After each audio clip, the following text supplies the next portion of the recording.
आज हम पर डिस्कस करेंगे जो दृष्टि है इसका टेस्ट नंबर 3 है यहाँ पर, ठीक है। जैसा कि देख रहे हैं जो टेस्ट नंबर 3 है, तो इसको यहाँ पर डिस्कस कर लेंगे। यहाँ पर क्या क्या क्वेश्चन रहते हैं और यहाँ पर अपना जितना क्वेश्चन रहता है पार्ट 2 में, पार्ट 1 और पार्ट 2 टाइप में अपना डिस्कस कर लेंगे, ठीक है। पार्ट 1 में 50% क्वेश्चन और 50% क्वेश्चन आपका पार्ट 2 में, राइट। तो देख लेते हैं यहाँ से क्या क्वेश्चन रहेगा। 2 टेस्ट ऑलरेडी करा चुका हूँ मैं और तीसरा टेस्ट आपका ये ज्योग्राफी का है, ठीक है। आपका भूगोल का रहेगा, यहाँ से क्वेश्चन रहेगा। तो स्टार्ट करते हैं क्वेश्चन को। जो भी 24 में पेपर होना है, ठीक है, 2024 में, वहाँ के लिए ही टेस्ट सीरीज चल रहा है, ठीक है, उसी के लिए टेस्ट सीरीज चल रहा है। और ऑलरेडी मैं विजन का भी टेस्ट सीरीज यहाँ पर चला रहा हूँ, तो उसमें भी आप देख सकते हैं वहाँ, ठीक है। तो स्टार्ट करते हैं। क्वेश्चन नंबर 1 देखते हैं क्या है यहाँ से क्वेश्चन नंबर 1 है, भारत में अगस्त मलाई जीवमंडल आरक्षित क्षेत्र के संदर्भ में निम्नलिखित तथ्यों पर विचार करना है, ठीक है। पहला यहाँ पर क्वेश्चन ने पूछ रहा है, तो इसका स्टेटमेंट दे रहा है, इसके अंतर्गत केरल, तमिलनाडु और कर्नाटक के पर्वतीय क्षेत्र यहाँ पर क्या शामिल है, ठीक है। दूसरा स्टेटमेंट है यहाँ पर, ये यूनेस्को के मैन एंड जो बायोस्फीयर रिजर्व है, ठीक है, जो MFV प्रोग्राम है उसका एक भाग है। तीसरा है, जीवमंडल आरक्षित क्षेत्र में 16 वन मौजूद हैं। तो इनमें से कौन सा स्टेटमेंट पूछ रहा है आपसे सही होगा, ठीक है। तो इसमें से कौन सा स्टेटमेंट सही होगा, तो इसको देखते हैं।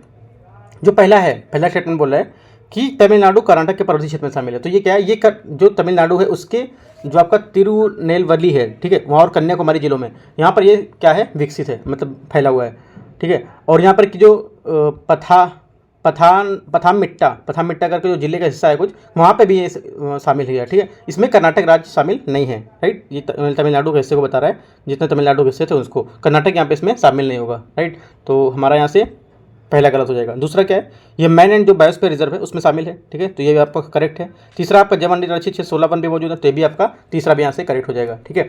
जो देश के जो पश्चिमी घाट हैं उसमें स्थित जो आपका अगस्त मलाई जो जीवमंडल आरक्षित क्षेत्र है उसकी चोटियाँ समुद्र तल से कितना 1868 जो मीटर है उसकी ऊंचाई पर स्थित है, ठीक है। ज़्यादातर क्या यहाँ पर उष्णकटिबंधीय वनों से युक्त यहाँ पर जो स्थल हैं वो पौधों के लगभग 2254 प्रजातियों का घर यहाँ पर इसमें निवास करता है, ठीक है, जिसमें लगभग 400 से स्थानिक प्रजातियाँ हैं। स्थानिक मतलब वो प्रजातियाँ होती हैं जो इंडेमिक, इसको इंग्लिश में इंडेमिक बोलते हैं, ठीक है। इंडेमिक या स्थानिक जो उसी जगह सिर्फ पाई जाती हैं, राइट। जैसे कि कुछ प्रजाति है वो इंडेमिक होता है तो सिर्फ इंडिया में पाया जाएगा, या फिर कुछ और जगह है ना, एशिया में, वो सब जगह पाया जाएगा, उसको इंडेमिक या स्थानिक बोलते हैं, राइट। तो स्टार्ट करते हैं दूसरा क्वेश्चन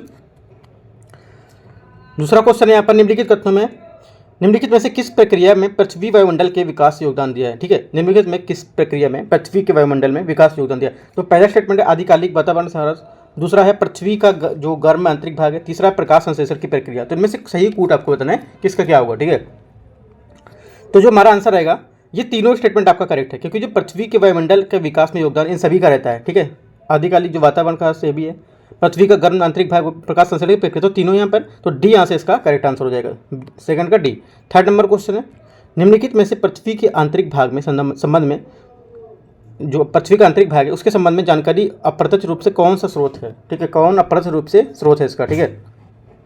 तो पहला है ज्वालामुखी प्रस्फुटन, ठीक है, प्रस्फुटन। दूसरा है गुरुत्वाकर्षण बल, तीसरा है भूकंप, चौथा है आपका गहरी खदानें, पांचवा उल्का पिंड है, और छठा आपका चुंबकीय क्षेत्र। तो इनमें से सही आपको बताना है कि कौन सा भाग इसका सही होगा, जो आपका अप्रत्यक्ष स्रोत है उसके बारे में सही जानकारी देता है, राइट। तो हमारे यहाँ से जो तीसरे का आंसर होगा, ठीक है, थर्ड का जो हमारा आंसर होगा यहाँ पर आपका हो जाएगा, पहला जो है ज्वालामुखी प्रस्फुटन, ये आपका गलत हो जाएगा, ठीक है। जो ज्वालामुखी प्रस्फुटन है ये क्या है, प्रत्यक्ष जानकारी प्राप्त करने का एक अन्य स्रोत है, ठीक है, प्रत्यक्ष ना कि अप्रत्यक्ष। तो पहला आपका यहाँ से कट जाएगा, तो पहला जहाँ होगा वो आपको हट जाएगा यहाँ से, अब बचेगा ये या तो ये, ठीक है। तो और देखते हैं इसमें से कौन सा गलत होगा। यहाँ से देखो जो आपका चौथा स्टेटमेंट है, राइट, तो चौथा स्टेटमेंट यहाँ पर दे रहा है,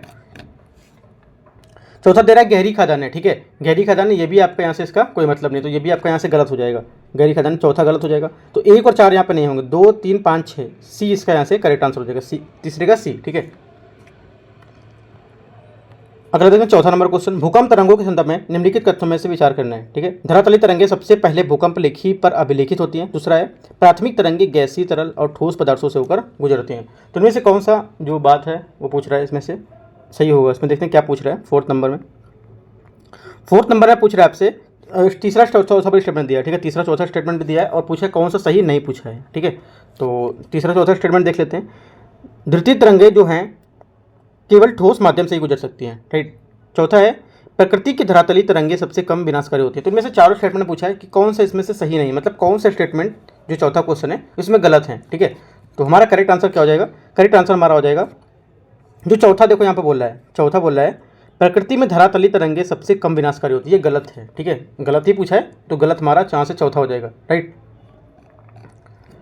क्योंकि देखो धरातल जो तरंगे हैं भूकंप लेखी पर जो अंत में अभिलेखित होती हैं ये तरंगे अधिक विनाशकारी होती हैं ना कि सबसे कम। तो चौथा आपका गलत हो जाएगा, गलत पूछा है, ठीक है।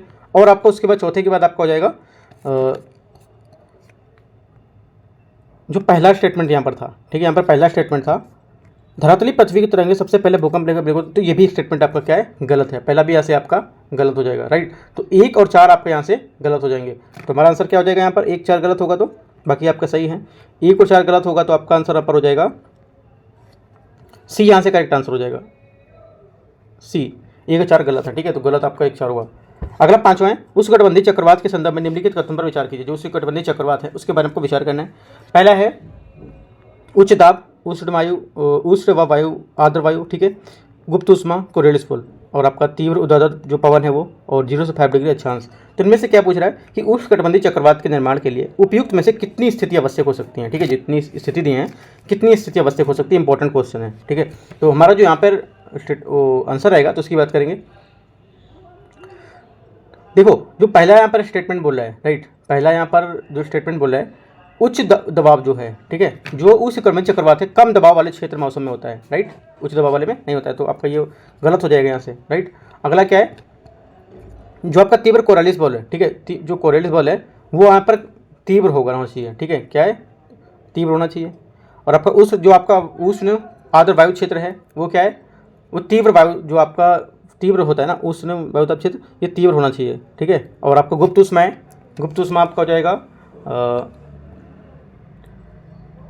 गुप्त उष्मा इसमें नहीं होगा, ठीक है। तो इसमें देखो हमारा जो आंसर रहेगा, हमारा आंसर यहाँ से इसमें बी हो जाएगा, ठीक है, केवल 4 यहाँ पर होगा, 4 केवल होगा, जैसे मैंने आपको बताया उच्च दबाव है, कोरियलिस बॉल है आपका ये है, और आपका यहाँ 0 से 5 डिग्री अक्षांश है ये, ठीक है। तो यहाँ पर ये 4 आपके ऑप्शन हो जाएंगे, 1 2 4 6, तो बी यहाँ से इसका करेक्ट आंसर हो जाएगा 5वें का।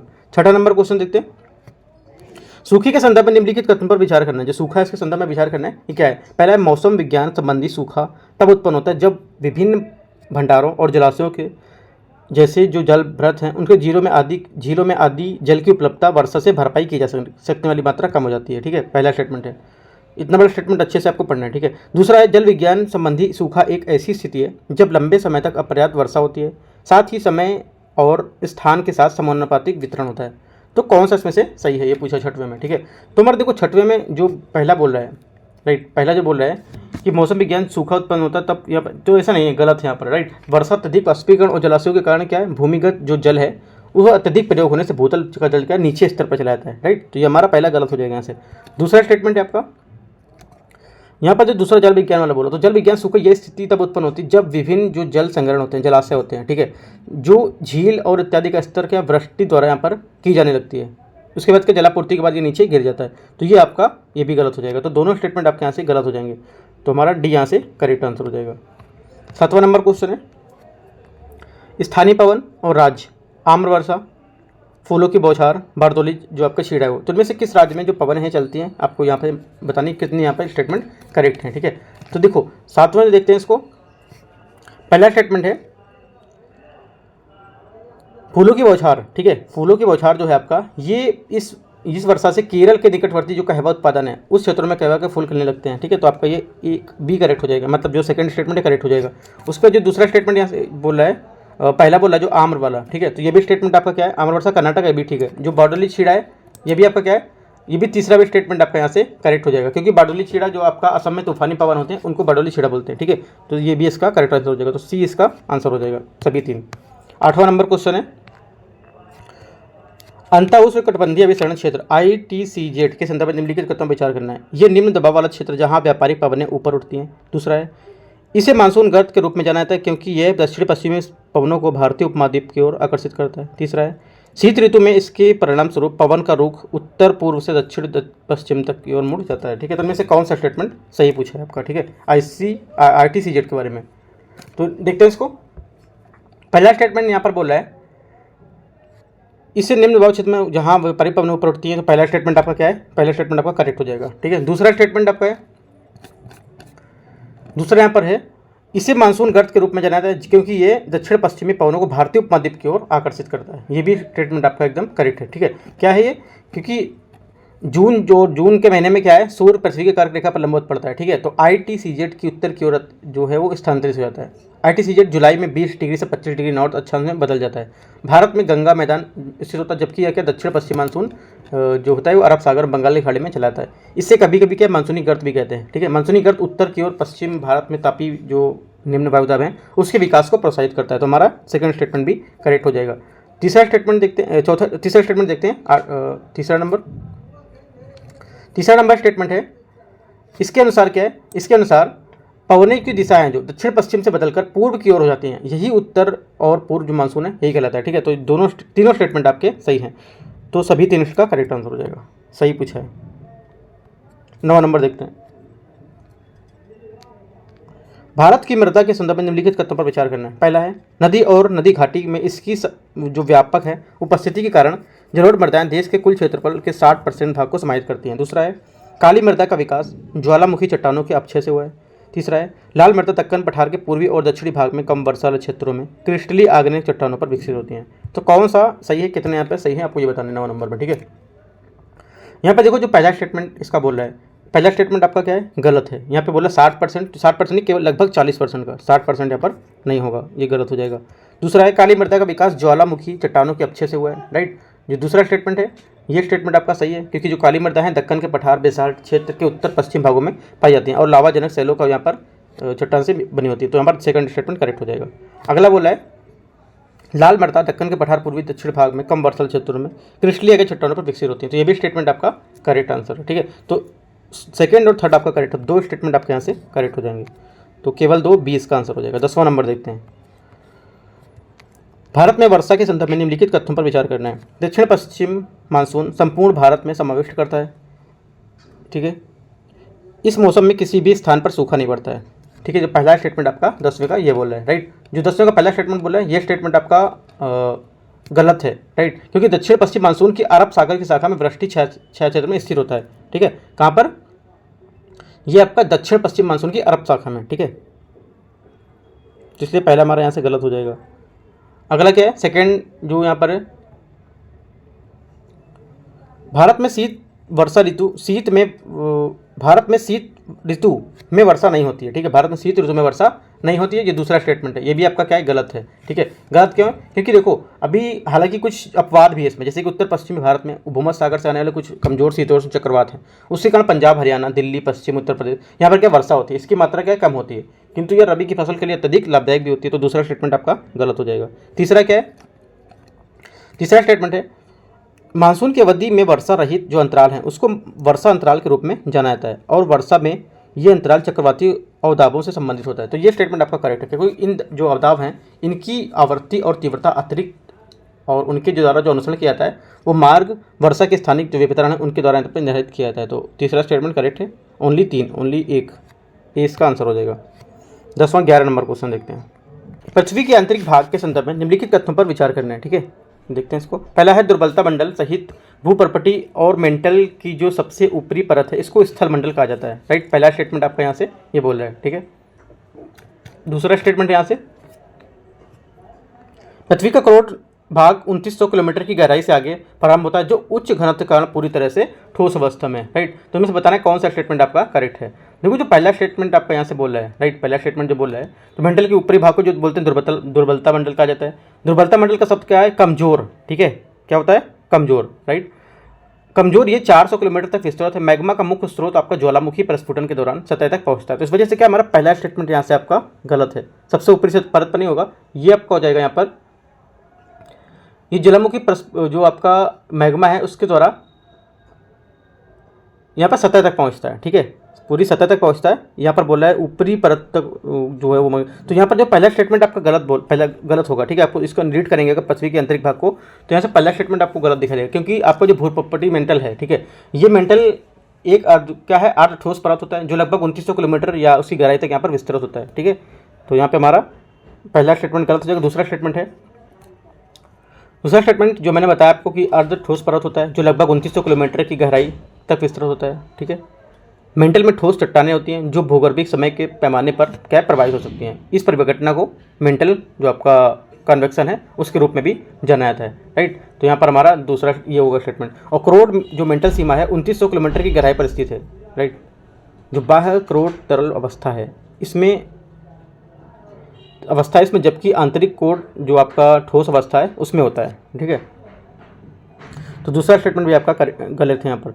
तो दोनों स्टेटमेंट आपके यहाँ से गलत हो जाएंगे, पहला और दूसरा। तो यहाँ से आपका आंसर हो जाएगा डी, ना तो एक सही है और ना ही यहाँ पर दो सही है, ठीक है। एक एक पॉइंट से आपको निकालना है कि आंसर क्या यहाँ पर है, ठीक है। अगला देखते हैं 12 नंबर क्वेश्चन।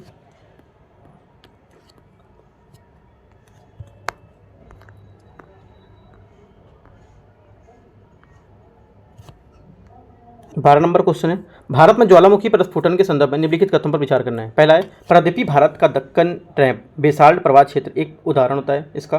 पहला स्टेटमेंट बोला 12वें नंबर का। दूसरा स्टेटमेंट है यहाँ से, बरन द्वीप भारत का एकमात्र ज्वालामुखी द्वीप है, ठीक है। गलत, जबकि गलत है। हालांकि भारत हमारा एकमात्र सक्रिय ज्वालामुखी बरन द्वीप है जो आपका निकोबार द्वीप समूह में स्थित है। तो ये दूसरा गलत हो जाएगा आपका। पहला क्या, पहला आपका करेक्ट हो जाएगा, जो पहली बात बोला सही है। तीसरा है, हिंद महासागर मध्य महासागरीय कटक ज्वालामुखी में रहित है। तो तीसरा स्टेटमेंट क्या, ये भी गलत है, क्योंकि मध्य जो महासागरीय कटक है ज्वालामुखी, ये ज्वालामुखी समुद्री क्षेत्र में पाए जाते हैं, ठीक है। कितना 70,000 किलोमीटर से अधिक लंबे जो आपके मध्य महासागरीय कटक हैं उसकी एक प्रणाली होती है, ठीक है। तो पहले तीसरा भी हमारा गलत हो जाएगा, ओनली ये करेक्ट है, तो केवल एक यहाँ से आंसर उसका हो जाएगा। 13 नंबर क्वेश्चन देखते हैं, मैग्मा सामग्री का एक बड़ा पिंड है, ठीक है, जो भूपर्पटी से अधिक गहराई ठंडा होकर बड़े गुंबद के रूप में विकसित होता है। वे अनुच्छादन प्रक्रियाओं के बाद सतह के प्रकट होते हैं। वे बड़े क्षेत्रों में आच्छादित करते हैं, साथ ही मैग्मा कक्षों के ठंडे क्षेत्र होते हैं। ये सर्वाधिक संभावित वर्णन, तो किसका संभावित वर्णन कर रहा है ये, इनमें से किसका कर रहा है?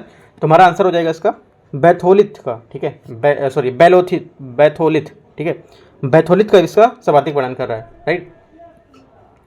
तो हमारा करेक्ट आंसर इसका बी हो जाएगा यहाँ से। बैथोलिथ क्या होता है? बैथोलिथ आपका मैग्मा सामग्री का एक बड़ा पिंड होता है, ठीक है। मैग्मा सामग्री का क्या बड़ा पिंड होता है जो भूपर्पटी की अधिक गहराई में ठंडा होकर बड़े गुंबदों के रूप में विकसित होता है। तो ये आपका बैथोलिथ, ठीक है। अगला देखते हैं, टिलाइट निम्नलिखित में से सर्वोत्तम किसको सम्मिलित करता है? जो टिलाइट है सर्वोत्तम वर्णन किसका करता है? टिलाइट, ठीक है। तो करेक्ट आंसर आपका जो 14 है इसका हो जाएगा आपका ए। ये हिमनदों के निक्षेप से बनी एक अवसादी चट्टान होती है, ठीक है। जबकि टिलाइट है ये हिमनदों से बनी एक अवसादी चट्टान होती है, ठीक है।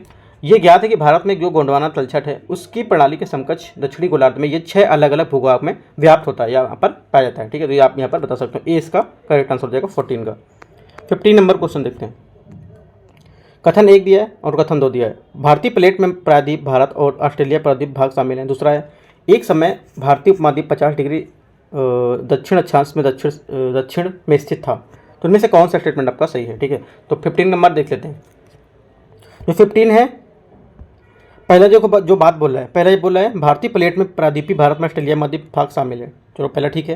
दूसरा स्टेटमेंट बोल रहा है यह भाग उपमहाद्वीप के इतने डिग्री पर स्थित था। दोनों बात सही बोल रहा है, ठीक है, क्योंकि जो ये प्रायद्वीप कितने, ये उसने बोला भारतीय प्लेट में प्रायद्वीप स्थित है। भारतीय प्लेट पहली बात क्या है, भारतीय प्लेट, दूसरी बात क्या है, इसमें प्रायद्वीप स्थित है। सॉरी, भारतीय प्लेट पहली बात है, इसमें भारत है, ठीक है। दूसरी बात क्या, इसमें आपका ये शामिल है।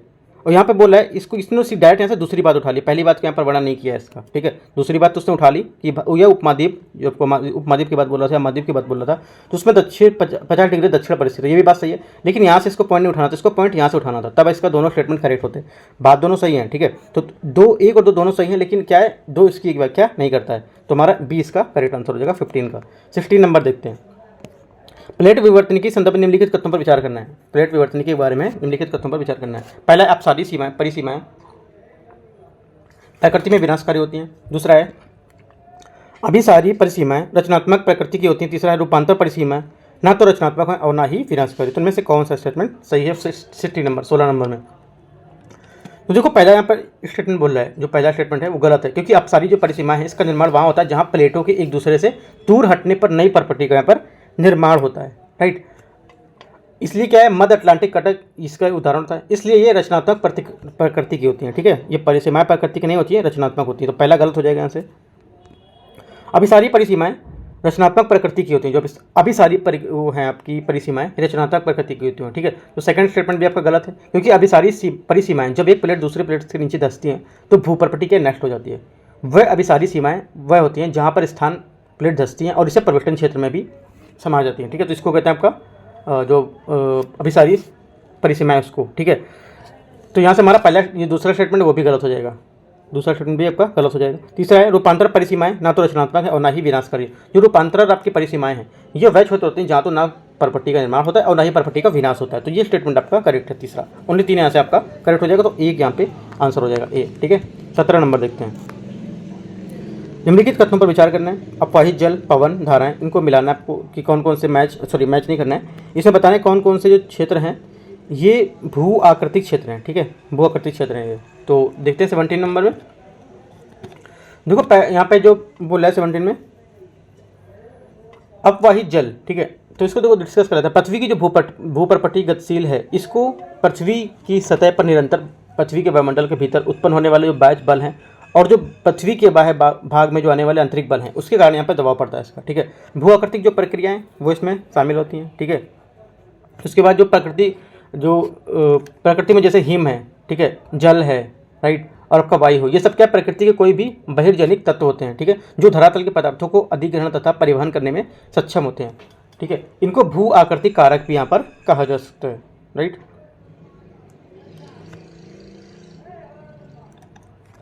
जबकि क्या है, जब पृथ्वी के ये तत्व जो हैं ढाल प्रवणता के कारण गतिशील हो जाते हैं तो वे पदार्थों से हटाकर ढालों के सहारे ले जाते हैं। ठीक है, इसे निचले भागों में निक्षेपित कर देते हैं। अतः क्या है, जो हमारे यहाँ पे पहला, दूसरा, तीसरा, चौथा और पांचवा ये सब आपके सही हैं। जबकि ज्वालामुखीता है ये आपका गलत है, क्योंकि पटल विरूपण और आपका ज्वालामुखी ये अंतर्जनित भू आकृति प्रक्रियाएं हैं। ठीक है, क्या है, अंतर्जनित भू आकृति प्रक्रियाएं, ना कि आपकी जो यहाँ से पूछा था उन्होंने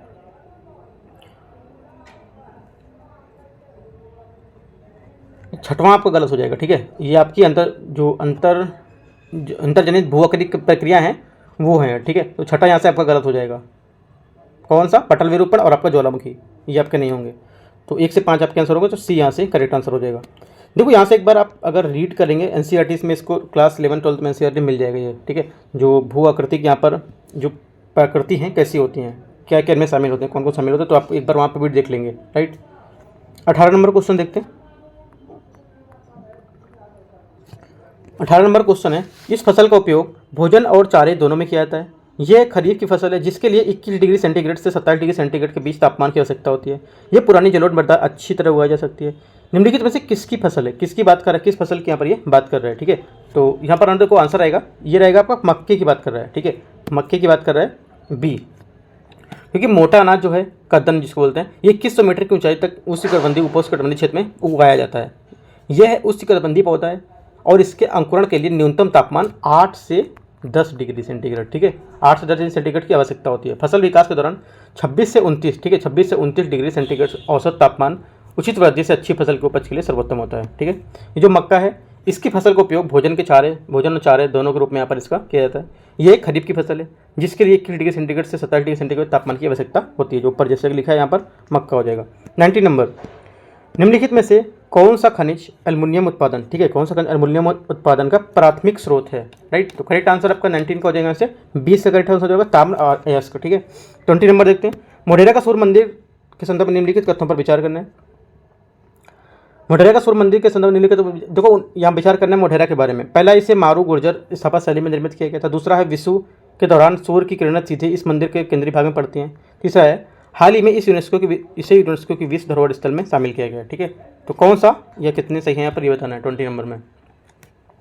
देखो 20 का जो यहाँ पर स्टेटमेंट है, पहला स्टेटमेंट यहाँ पर बोल रहा है, पहला स्टेटमेंट इसके द्वारा स्थापित किया गया था, पहला स्टेटमेंट तो आपका करेक्ट है। दूसरा स्टेटमेंट भी आपका यहाँ पर एकदम करेक्ट है। ठीक है, जो तीसरा स्टेटमेंट है, राइट, जो तीसरा स्टेटमेंट है ये आपका गलत है। तीसरा गलत इसलिए क्योंकि यहाँ पर बोला है हाल ही में यूनेस्को के विश्व धरोहर स्थल में से शामिल किया गया। तो देखो क्या है, हाल ही में 3 स्थलों, गुजरात के वडनगर शहर का मोढेरा, ठीक है, और त्रिपुरा के उनाटकोटी सैल को जो मूर्ति मंदिर था वो, ठीक है, उसके बाद जो सांस्कृतिक संगठन था उसने यहाँ पर इसको शामिल किया था। लेकिन यहाँ पर जो तीसरा है इसको यहाँ पर शामिल यहाँ पर नहीं किया है। राइट, तो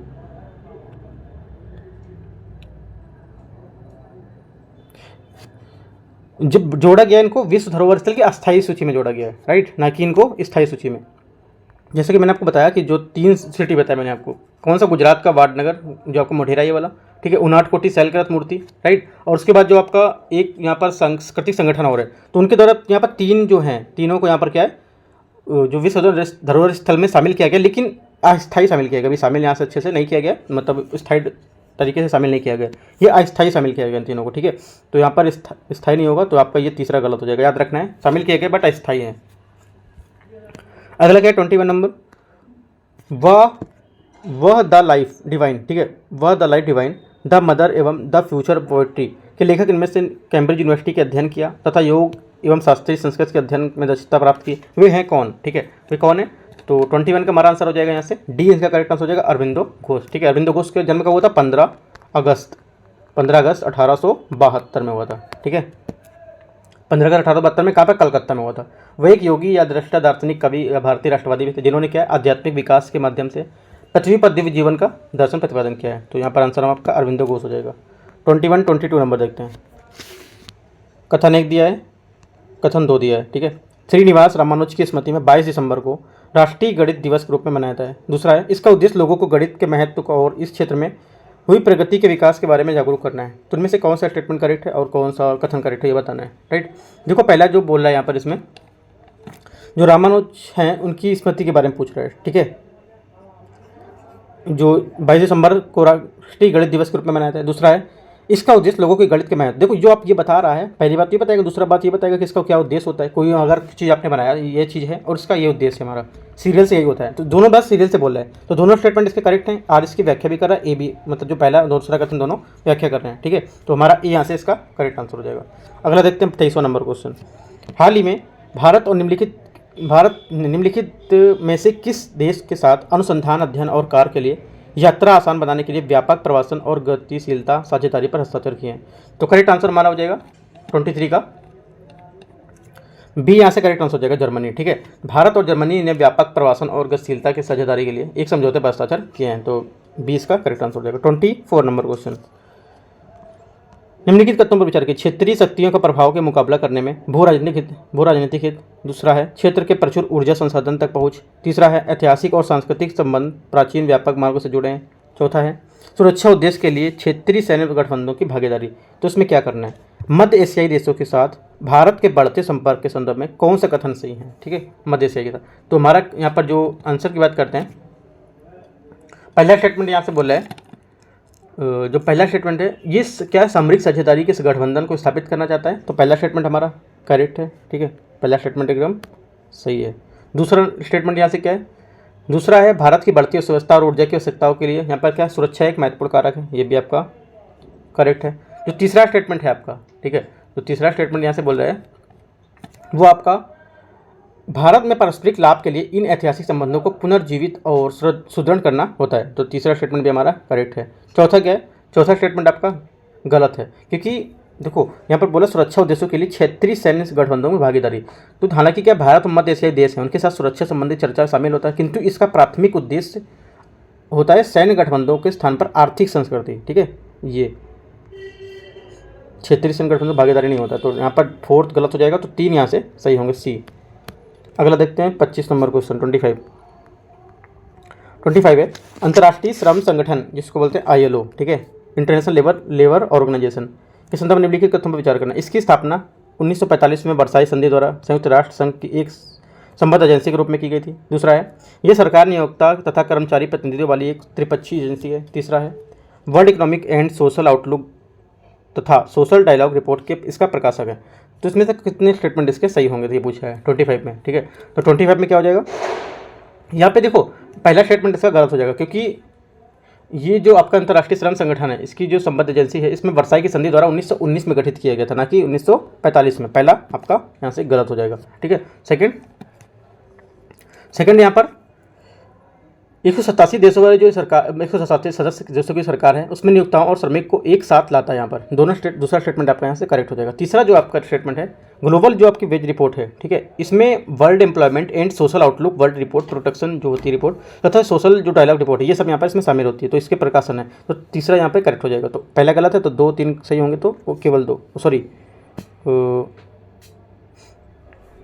हाँ ठीक है, केवल 2, मतलब 1 और 2 स्टेटमेंट यहाँ पर करेक्ट हैं, ऐसा बोल रहे हैं। 26 नंबर, निम्नलिखित में से किस स्थिति में फुजीवारा प्रभाव की चर्चा की जाती है, फुजिवारा प्रभाव की जो चर्चा किस में की जाती है? पहला तो इसमें से बताना किस में की जाती है। तो करेक्ट आंसर आपका हो जाएगा यहाँ पर 26 का। 26 का यहाँ से बी आंसर करेक्ट हो जाएगा। एक ही दिशा में घूम रहा है जो चक्रवात है उसके बीच परस्पर क्रिया, ठीक है। जो चक्रवात के बीच कि जो इस परस्पर क्रिया को फुजिवारा बोलते हैं, मतलब एक ही जैसे में जो होने रहती है, ठीक है। जब दो तूफान या चक्रवात आपस में आप जा रहते हैं उसके आधार पर उसी दिशा में घूमते रहते हैं, राइट। तो वे अपने सामान्य केंद्र के चारों ओर तीव्र गति से घूमते हैं, इसी को ही आपको क्या बोलते हैं? फुजिवारा प्रभाव। 27 निम्नलिखित कथनों पर विचार करना है। कारागार और उसमें निरुद्ध व्यक्ति भारत के संविधान के 7वीं सूची के थर्ड के अंतर्गत समवर्ती सूची का विषय है। दूसरा है निःशुल्क विधिक सहायता या निःशुल्क विधिक सेवा का अधिकार संविधान द्वारा प्रदत्त एक गारंटीकृत मूल अधिकार है। तो कौन सा इसमें से सही है आपको ये बताना है 27 में, ठीक है। तो 27 में जो हमारा आंसर रहेगा, जो पहला स्टेटमेंट है ये आपका पहला स्टेटमेंट गलत है, क्योंकि राज्य का विषय है भारत के संविधान की 7वीं सूची की सेकंड सूची है, उसको प्रविष्टि 4 के तहत कारागार और उसमें निरुद्ध व्यक्ति की राज्य का विषय होता है। तो पहला स्टेटमेंट आपका यहाँ से गलत हो जाएगा, ठीक है, क्योंकि सूची 2 में है, यहाँ पे सूची 3 लिखा है। अगला क्या है? निःशुल्क विधिक सहायता के लिए निःशुल्क विधि सेवा का अधिकार संविधान के प्रदत्त गारंटी के मूल अधिकार है। सेकंड स्टेटमेंट आपका करेक्ट है, तो ओनली 2, केवल 2 बी यहाँ से इसका आंसर हो जाएगा, सही पूछा है। 28 यहाँ से निम्नलिखित तथ्यों पर विचार करना है, ठीक है। निम्नलिखित तथ्यों पर विचार करना है।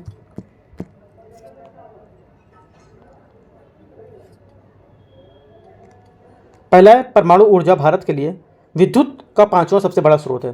दूसरा है भारतीय परमाणु ऊर्जा निगम देश में परमाणु ऊर्जा संयंत्रों की अभिकल्पना, निर्माण, प्रवर्तन और संचालन के लिए जिम्मेदार है। तीसरा है थोरियम को भविष्य की परमाणु ईंधन के रूप में यहाँ पर इसको माना जाएगा। तो इनमें से कौन सा स्टेटमेंट आपको पूछा सही होगा 28 में, ठीक है। तो 28 को देखते हैं। देखो पहला स्टेटमेंट आपका बोला है भारत के लिए विद्युत का 5वां सबसे बड़ा स्रोत, ये एकदम करेक्ट है। दूसरा है भारतीय परमाणु ऊर्जा निगम देश में परमाणु जो ऊर्जा संयंत्र उसके विकल्पना के निर्माण के लिए संचालन के जिम्मेदार है, ये भी स्टेटमेंट आपका यहाँ पर करेक्ट है, राइट। तीसरा है थोरियम भविष्य का यहाँ पर जो ईंधन उसके रूप में माना जाएगा, ये भी स्टेटमेंट करेक्ट है, क्योंकि न्यूज़ में था थोरियम की भविष्य में आएगा, जिस वजह से क्वेश्चन पूछ लिया है, न्यूज़ में था। तो तीनों स्टेटमेंट यहाँ से आपके करेक्ट हैं, तो सी इसका आंसर हो जाएगा। अगला 29 नंबर, समुद्रयान मिशन के संदर्भ में निम्नलिखित कथनों में कौन सा सही है यहाँ पर, ठीक है। इसका उद्देश्य व्यक्तियों को महासागर में 10,000 मीटर तक की गहराई तक भेजना। दूसरा है यह भारत का पहला अद्वितीय मानवयुक्त महासागर मिशन है और डीप ओशियन मिशन का एक हिस्सा भी है ये। तीसरा स्टेटमेंट है इसे विज्ञान और प्रौद्योगिकी मंत्रालय तथा पर्यावरण वन जलवायु परिवर्तन मंत्रालय द्वारा संयुक्त रूप से कार्यान्वित किया गया है। तो कौन सा सही है आपको ये बताना है 29 नंबर क्वेश्चन में, ठीक है। तो देखो 29 में हम देखते हैं, इसमें पहला स्टेटमेंट आपका गलत है, क्योंकि जो आपका जो मत्स्य 6000 है, ठीक है, मत्स्य 6000 एक आपका समुद्र मिशन है, उसके वो नामक वाहन जो है उसमें 6000 मीटर तक की गहराई तक समुद्र भेजता है, ठीक है, समुद्र में भेजता है। तो यहाँ पर 10,000 नहीं होगा, ठीक है, ये आपका 6000 होगा। समुद्र मिशन का उद्देश्य गहरे समुद्र में अन्वेषण को दुर्लभ खनिज संसाधन की खोज के लिए 3 व्यक्तियों को 6000 नमक वाहन मत्स्य 6000 नमक वाहन से भेजेगा। तो ये 10,000 नहीं, ये आपका गलत हो जाएगा पहला, ठीक है। अगला देखते हैं। आपको देखो क्वेश्चन में से पूछ सकता है कि मत्स्य 6000 किससे संबंधित है, मछली उत्पादन से या फिर किसी चीज़ को लेकर पूछ सकता है। ये क्या है? ये आपका समुद्रयान मिशन के तहत 3 व्यक्तियों को इस मिशन के तहत यहाँ पर भेजा गया था 6000 मीटर की गहराई तक, ये आपको याद रखना है। दूसरा है, ये गलत हो जाएगा, ये भारत का पहला अद्वितीय मानवयुक्त महासागर मिशन है, ठीक है। तो दूसरा स्टेटमेंट है ये आपका करेक्ट है, ये बात सही बोला है। और तीसरा स्टेटमेंट यहाँ पे बोला है,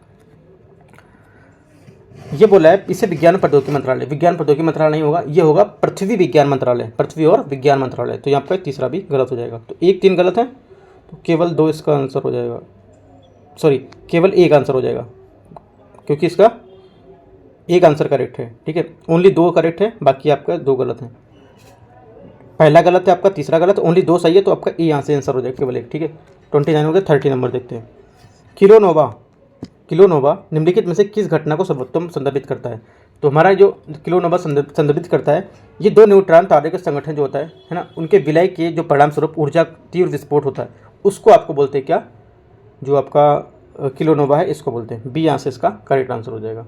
किलोनोवा तब बनता है जब 2 कॉम्पैक्ट ऑब्जेक्ट जैसे कि न्यूट्रॉन स्टार और एक ब्लैक होल आपस में क्या टकराते हैं, जिससे क्या तीव्र विद्युत चुंबकीय जो विकिरण है उत्पन्न होता है।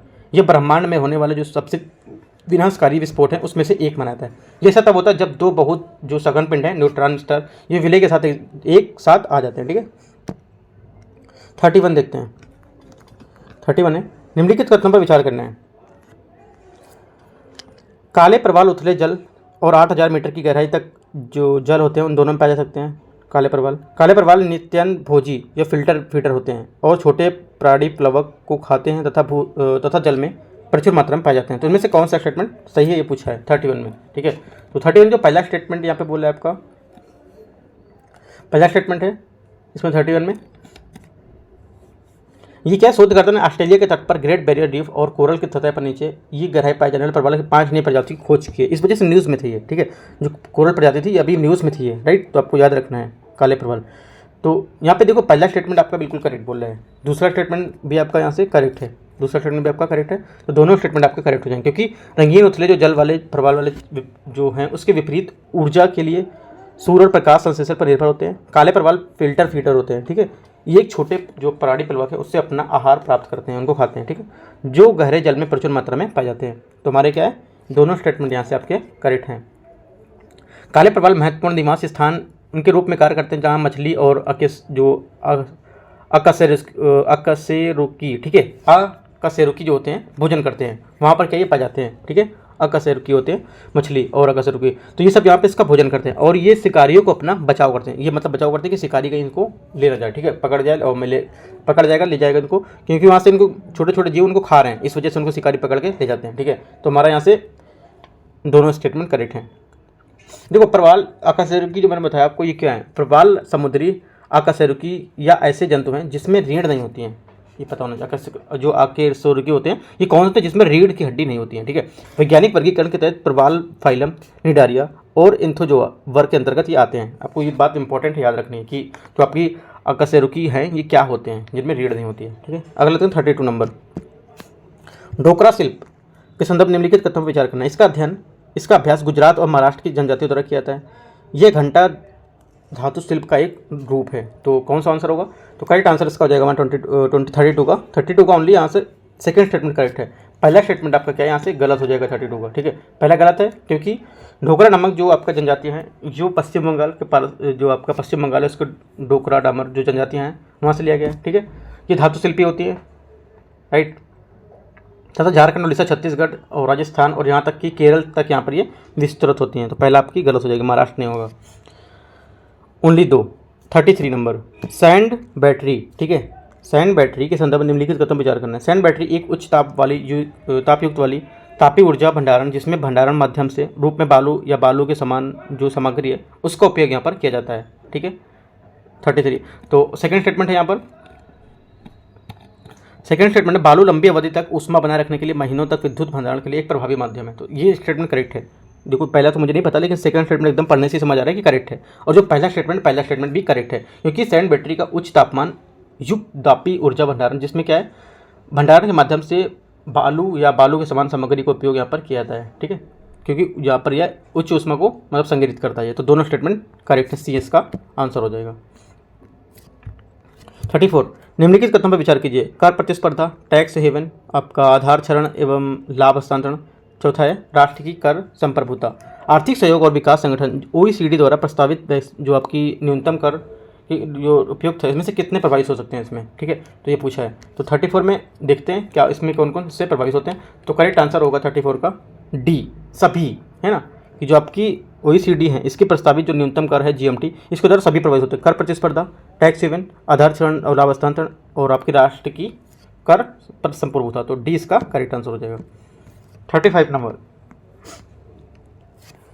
वैश्विक भुखमरी सूचकांक। ठीक है, वैश्विक भुखमरी सूचकांक 2022 के संदर्भ में निम्नलिखित कथनों पर विचार करना है। भारत मध्यम भुखमरी की श्रेणी में आता है। दूसरा है भारत में 50% से अधिक बच्चे बहुन्यपन का शिकार हैं। तीसरा है ये सूचकांक खाद्य और कृषि संस्करण FAO द्वारा प्रकाशित किया जाता है। तो इनमें से कौन सा स्टेटमेंट सही है, ये कितने स्टेटमेंट यहाँ पर आपके करेक्ट है, राइट। तो करेक्ट देखते हैं क्या है। पहला स्टेटमेंट है ये भारत मध्यम भुखमरी की श्रेणी में आता है, जबकि गलत है। भारत क्या है, देखो वैश्विक भुखमरी 2022 में GHI जो अब तक था हंगर इंडेक्स जो था ग्लोबल हंगर इंडेक्स उसके स्कोर में 121 देशों में भारत 107वें स्थान पर था, राइट। स्कोर कितना था 29.1। भारत भुखमरी को गंभीर श्रेणी में आता है, ना कि आपका मध्यम श्रेणी में। तो पहला कट जाएगा। दूसरा क्या है भारत में 50% अधिक बच्चे बौनेपन है उसका शिकार होते हैं। जो सेकंड स्टेटमेंट है ये भी आपका गलत है, क्योंकि जो आपका ग्लोबल जो आपका हंगर इंडेक्स है उसने ऐसा कंसर्न वाइल्ड लाइफ जो आपकी वेल्थ हंगरिंग जो रिपोर्ट है उसके द्वारा प्रकाशित किया था यहाँ पर। तो क्या है तीसरा यहाँ पर दूसरा स्टेटमेंट आपका यहाँ से गलत हो जाएगा। ठीक है, 50% से अधिक बच्चे नहीं हैं, उससे कम है। ठीक है, अगला क्या है, यह सूचकांक खाद्य और कृषि संगठन FAO द्वारा यहाँ पर प्रकाशित किया जाता है। तो ये भी स्टेटमेंट आपका गलत है। ये किसके द्वारा प्रकाशित किया था, ये कर जाता है आपका global hunger index concern wild life के द्वारा। ठीक है, जो आपका मैंने बताया कि बौनेपन वाला वो आपका 50 से कम है कितना 35% होगा, अगर डाटा अगर पूछता है तो। ठीक है, अगला देखते हैं। तो यहाँ से हमारा तीनों गलत हो जाएंगे, तो डी इसका आंसर हो जाएगा। इंपॉर्टेंट क्वेश्चन है, सब डाटा पे आधारित है। 36 central bank digital currency CBDC, ठीक है, central bank digital currency CBDC अथवा ई रूपी जो है इसके संदर्भ में विचार करना है, ई रुपये के बारे में विचार करना है 36 नंबर क्वेश्चन में। पहला स्टेटमेंट है, यह एक प्रतिस्थापन योग्य विधिक निविदा है जिसके लिए धारकों के पास बैंक खाता होना आवश्यक नहीं है। एकदम करेक्ट है, बैंक खाता होना हो या ना हो आपके पास ये डिजिटल करेंसी हो सकती है। ठीक है, दूसरा, इसे खुदरा और थोक व्यापक श्रेणियों में विभाजित किया जाता है। ठीक है, तो दोनों ये भी स्टेटमेंट आपका क्या है, करेक्ट है। तीसरा क्या है, ये फिएट करेंसी के साथ 1-to-1 विनिमय योग्य है, ये भी इसका करेक्ट है। तो तीनों स्टेटमेंट यहाँ से क्या है इसके करेक्ट हैं, राइट। तो हमारा तीनों करेक्ट हो तो हमारा हो जाएगा सभी तीन, सी इसका करेक्ट आंसर हो जाएगा। ठीक है, सी इसका यहाँ से करेक्ट आंसर हो जाएगा सभी तीन। 37 PM स्वनिधि योजना, ये क्या है इसके बारे में देखते हैं। इसे सामाजिक न्याय और अधिकारिता मंत्रालय द्वारा कार्यान्वित किया जा रहा है। इसका उद्देश्य रेहड़ी पटरी वाले जो कार्यशील पूंजी हैं इनको ऋण की सुविधा प्रदान करेगा। तो कौन सा स्टेटमेंट आपका 37 में करेक्ट होगा। तो 37 जो पहला स्टेटमेंट है ये आपका यहाँ से गलत होगा। ठीक है, जो पहला स्टेटमेंट है गलत होगा, क्यों गलत होगा, क्योंकि इसे सामाजिक न्याय अधिकारिता मंत्रालय द्वारा करना, ये गलत है। ठीक है, ये आपका जो किया जा रहा है ये तीन इसमें आए। देखो इसमें ये केंद्रीय जो क्षेत्र की योजना है, सेंट्रल सेक्टर की जो स्कीम है उसके तहत यहाँ पर काम हो रहा है। ठीक है, और शहरी कार्य मंत्रालय द्वारा यहाँ पर किया जा रहा है। तो ये आपका अधिकारिता मंत्रालय ये गलत हो जाएगा। दूसरा स्टेटमेंट आपका यहाँ से करेक्ट होगा, ओनली दो यहाँ से करेक्ट है। तो बी 37 का बी यहाँ से इसका करेक्ट आंसर हो जाएगा। ठीक है, अगला देखते हैं 38 नंबर। 38 बेरोजगारी, ठीक है, और बेरोजगारी के प्रकार दिए हैं और इनकी परिभाषा दी, कौन कौन सी इसकी मैच कर रही हैं आपको ये बताना है। ठीक है, तो देखते हैं। पहला है प्रछन्न बेरोजगारी। प्रछन्न बेरोजगारी क्या है, देखो इसके लिए आपको पूरी परिभाषा याद होनी चाहिए, प्रछन्न बेरोजगारी क्या है, तब इसकी परिभाषा को आप मैच कर पाएंगे। ठीक है, जो प्रछन्न बेरोजगारी है ये ऐसी बेरोजगारी स्थिति होती है जो वास्तव में आवश्यकता से अधिक लोगों को रोजगार दिया जाता है। तो हमारा क्या पहला सम्मिलित सही है। दूसरा क्या है संरचनात्मक बेरोजगारी। प्रछन्न बेरोजगारी वो होती है जो बाजार में उपलब्ध नौकरियों के श्रमिकों के लिए कौशल के बीच असंतुलन होने से कारण से उत्पन्न होती है, राइट। तो हमारा क्या है दूसरा यहाँ से इसका स्टेटमेंट गलत हो जाएगा, क्योंकि दूसरे ये नहीं होगा, दूसरा मैंने बताया वो होगा। तीसरा क्या तकनीकी बेरोजगारी। तकनीकी बेरोजगारी क्या होती है, तकनीकी बेरोजगारी वो होती है जो तकनीकी परिवर्तन के कारण नौकरियां की हानि को संदर्भित करती हैं। ठीक है, तो ये हमारा तीसरा सही है। तो दो यहाँ से गलत हो जाएगा, तो एक और तीन यहाँ से आपका करेक्ट हो जाएगा। तो दो स्टेटमेंट सिर्फ यहाँ पे आपके करेक्ट है, केवल दो युग में। तो सी इसका आंसर हो जाएगा। 39 देखते हैं। हाल ही में समाचारों में देखी गई मेजोट्रोपिस पेलिटा, फ्रिटिलारिया सीहोर्सा और डेक्टालिजोरिया हेटागिरिया संबंधित है किससे, राइट। ये सब किससे संबंधित है, तो करेक्ट आंसर हमारा हो जाएगा ये हिमालय में पाई जाने वाली पौधे की प्रजातियां जिन्हें IUCN के रेड लिस्ट में शामिल किया गया है। ठीक है, ये क्या है हिमालय में पाई जाने वाली 3 औषधीय हैं पादप प्रजातियां हैं जो यहाँ पर मैंने बताई। ठीक है, इसमें आपका ये क्या है IUCN के रेड लिस्ट में शामिल किया गया, इनको इंपॉर्टेंट है, रेड लिस्ट में शामिल किया गया है, तो इनको पता होना चाहिए। ये क्या आमतौर पर ये जो है ये वर्ष भर पाई जाने वाली एक पादप होते हैं जो विशेष करके उत्तराखंड का स्थानिक प्रजाति होती है, उत्तराखंड में ही पाई जाती है। ठीक है, तो ये अभी आपको याद रखना है। तो हमारा क्या हो जाएगा बी यहाँ से करेक्ट आंसर हो जाएगा। 40 नंबर देखते हैं। 40 नंबर राष्ट्रीय खाद्य मिशन जो सुरक्षा अधिनियम है NFSA 2013 के संदर्भ निम्नलिखित कथनों पर विचार करना है। ठीक है, निम्नलिखित विचार करना है। पहला स्टेटमेंट है यह अधिनियम विधिक रूप से भारतीय नागरिकों की लक्षित करते हुए सार्वजनिक वितरण प्रणाली के अंतर्गत सब्सिडी युक्त जो खाद्यान्न वो प्राप्त करने का अधिकार देता है। ठीक है, पहला स्टेटमेंट ये बोल रहे हैं। तो पहला स्टेटमेंट यहाँ पे जो आपका है वो करेक्ट गलत है। पहला स्टेटमेंट आपका यहाँ से गलत है क्योंकि ये विधिक रूप से भारतीय नागरिक ये जो बोल रहा है यह अधिनियम कानूनी तौर पर 75% ग्रामीण आबादी और 50% शहरी आबादी को लक्षित सार्वजनिक वितरण प्रणाली के तहत सब्सिडी युक्त खाद्यान्न पर जो होता है उसका अधिकार देता है। तो पहला यहाँ से गलत हो जाएगा इसका। ठीक है, दूसरा क्या है केंद्र और राज्य, ठीक है, केंद्र और राज्य सरकारें संयुक्त रूप से अधिनियम के अंतर्गत जिम्मेदारियां संभालेंगे। बिल्कुल, तो यहाँ पर सेंट्रल और यहाँ पर राज्य यहाँ पर शामिल होंगे। तो ये भी स्टेटमेंट आपका सेकंड वाला करेक्ट है। तो पहला गलत हो जाएगा, दूसरा यहाँ से गलत सही हो जाएगा। तो पहला गलत, दूसरा आपका सही है। तो केवल दो यहाँ से इसका केवल दो, हाँ बी इसका आंसर होगा। केवल दो ही करेक्ट है, पहला गलत है यहाँ से। ठीक है, अगला देखते हैं 41 नंबर क्वेश्चन। तट रेखा आवास और नियमित आय के लिए मैंग्रोव पहल मिष्टी की योजना के संदर्भ निम्नलिखित पर विचार करना है। यह योजना का लक्ष्य समुद्र तट और लवड़ी जो क्षेत्र होते हैं, भूमि होते हैं, उनके मैंग्रोव क्षेत्र पर लगाना या मैंग्रोव के वृक्ष लगाना। ठीक है, दूसरा, इस योजना का उद्देश्य मैंग्रोव पारिस्थितिक तंत्र के संरक्षण में स्थानीय लोगों की भागीदारी को शामिल करना। तीसरा है, यह योजना निजी संसाधनों और कार्बन तथा जैव विविधता भूस्तरिका को आकर्षित कर सकती है। तो इसमें से कौन से स्टेटमेंट सही है और कितने सही स्टेटमेंट, ये पूछा है 41 में। तो 41 का देखते हैं। पहला स्टेटमेंट है समुद्र, इसका लक्ष्य क्या है, समुद्र तट और लवड़ी जो भूमि है उसमें मैंग्रोव को वृक्ष को उगाना, सही है। दूसरा स्टेटमेंट, इस योजना के उद्देश्य मैंग्रोव पारिस्थितिक तंत्र के लिए संरक्षण स्थानीय लोगों की भागीदारी शामिल करना, ये भी सही है। तो तीनों स्टेटमेंट यहाँ आपके 41 में करेक्ट हैं। ठीक है, तो हमारा क्या हो जाएगा, यहाँ से हमारा सभी तीन सी स्टेटमेंट यहाँ से इसका करेक्ट हो जाएगा। राइट, देखो मिष्टी योजना है, इसके तहत के सतत विकास को बढ़ावा देना और भारत के लिए सुभेद जो तटीय क्षेत्र हैं उसकी सुरक्षा के लिए एक महत्वपूर्ण कदम उठाना है। ठीक है, जो WWF है इंडिया के अनुसार मिष्टी एक संभावित रूप से निजी संसाधनों का कार्बन डाइऑक्साइड या कार्बन जो जैव विविधता है उसके अपसेट को आकर्षित कर सकती है। राइट, तो हमारे यहाँ से 3 सही हो जाएंगे, 1 2 3 सी यहाँ से आंसर हो जाएगा इसका। 42, वायु प्रदूषण में विश्व बैंक की रिपोर्ट के अनुसार एयरसेड संबंधित किससे? एयरसेड जो आपका वायु प्रदूषण के हिसाब से वर्ल्ड बैंक के द्वारा जो रिपोर्ट दिया था, तो किससे संबंधित है एयरसेड, ये आपको बताना है। तो करेक्ट आंसर हमारा होगा, ये समान भौगोलिक क्षेत्र जहाँ प्रदूषक अवरुद्ध हो जाते हैं जिससे सभी के लिए समान वायु गुणवत्ता का निर्माण होता है। तो ये यहाँ से इसका करेक्ट आंसर हो जाएगा। ठीक है, 43, 44 देखते हैं, 42 हो गया, 43 देखते हैं। वैश्विक जल संसाधन स्थिति रिपोर्ट 2021 निम्नलिखित में से किसके द्वारा प्रकाशित की जाती है? वैश्विक जल संसाधन रिपोर्ट है, ये किसके द्वारा यहाँ पर प्रकाशित की जाती है, ये पूछा है। ठीक है, तो करेक्ट आंसर हमारा 43 का हो जाएगा, विश्व मौसम विज्ञान संगठन। ठीक है, विश्व मौसम विज्ञान संगठन जिसको बोलते हैं वर्ल्ड मेट्रोलॉजिकल ऑर्गेनाइजेशन। ठीक है, तो हमारा बी यहाँ से करेक्ट आंसर हो जाएगा। इसने अपनी पहली वार्षिक वैश्विक जल संसाधन स्थिति रिपोर्ट जारी की 2021 की। ठीक है, तो पहली जारी की थी, इस वजह से इंपॉर्टेंट हो गया, न्यूज़ में भी है। जो पहली होती है, ठीक है, पहली है या 100 वर्ष हो गया किसी का, तो ये सब चीज़ क्या इंपॉर्टेंट बन जाता है। राइट, तो आपको चीज़ याद रखनी है। इस वार्षिक रिपोर्ट को उद्देश्य बढ़ती मांग के सीमित जो आपूर्ति है उसके योग के वैश्विक स्तर पर मीठे जल के संसाधनों की निगरानी और प्रबंधन का सहयोग करना। ठीक है, तो यहाँ पे हमारा बी करेक्ट आंसर हो जाएगा। पहली बात क्या है, ये भी आपको याद रखनी है, ये वार्षिक निकाली जाती है रिपोर्ट। आपसे बोल देगा कि वैश्विक जल संसाधन रिपोर्ट के बारे में विचार करना है। ये रिपोर्ट प्रति 2 वर्ष में जारी की जाती है।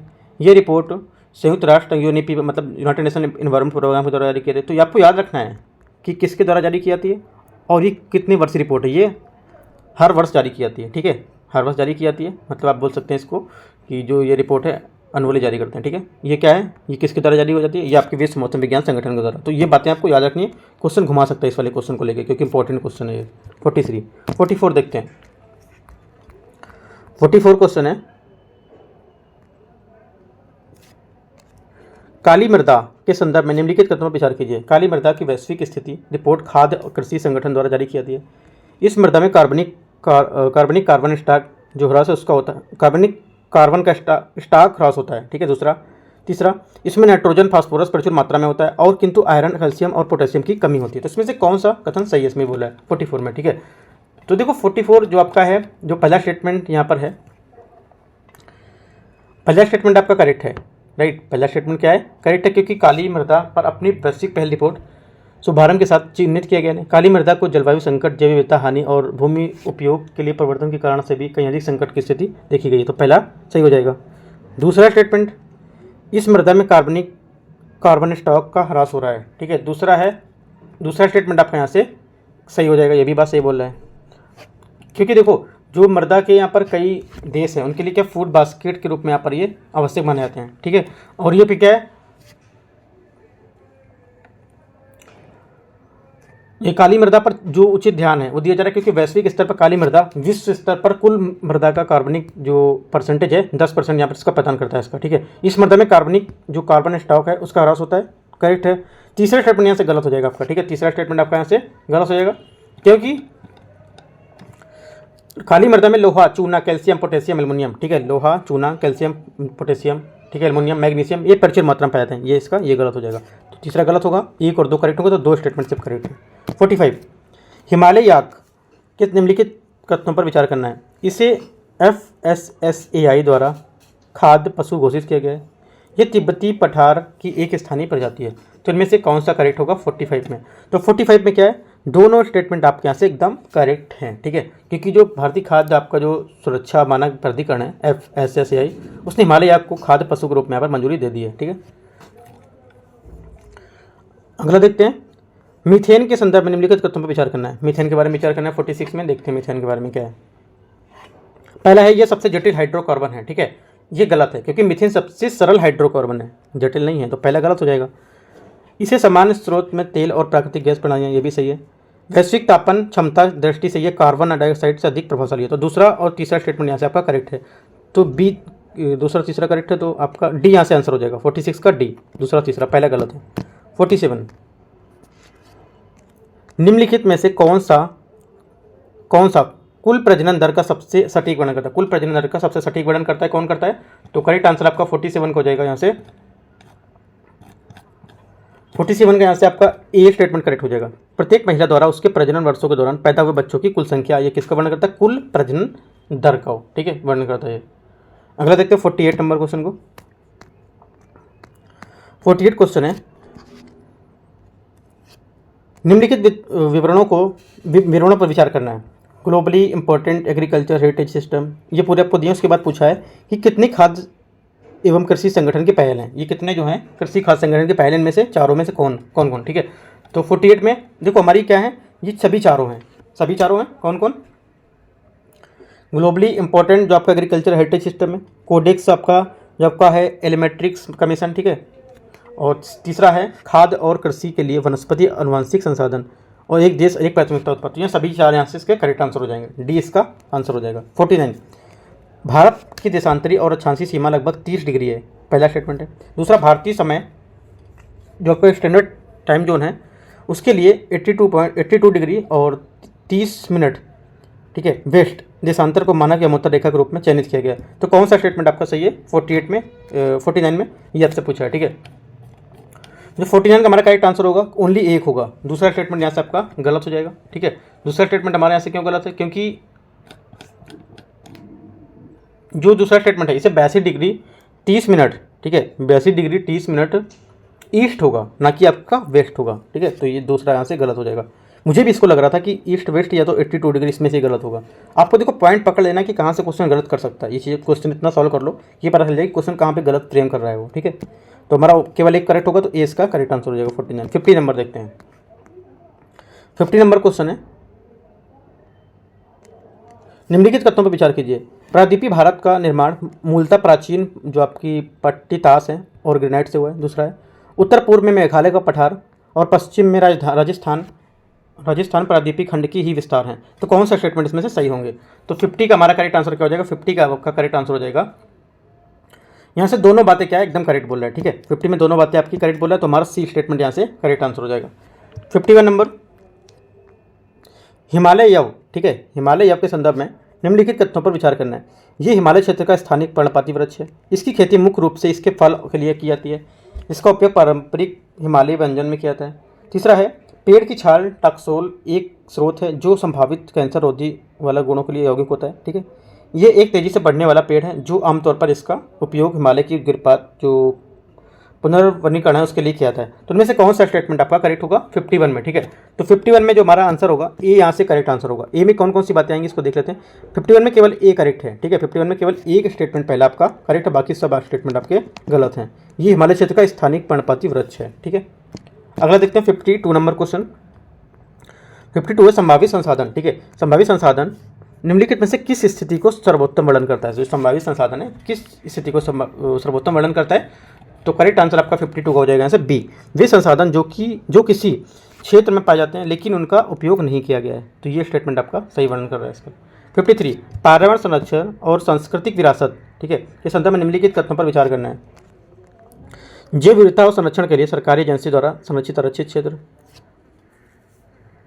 यह स्वदेशी समुदायों द्वारा बनाए गए छोटे पैमाने के लिए कृषि क्षेत्र। तो इनमें से कौन सा इसमें से पवित्र उपवन को बता रहा है, ठीक है। तो 53 का हमारा जो आंसर रहेगा 53 का करेक्ट आंसर इसका हो जाएगा सी, ठीक है। वन या उपवन जो धार्मिक एवं सांस्कृतिक मान्यताओं के कारण स्थानीय समुदाय, ठीक है, स्थानीय समुदाय द्वारा संरक्षित होते हैं, ये क्या है, ये आपके पवित्र उपवन कहलाएंगे, राइट। तो सी इसका करेक्ट आंसर हो जाएगा। पवित्र उपवन के बारे में आपको ये विशेषता है, करेक्ट है सी नंबर।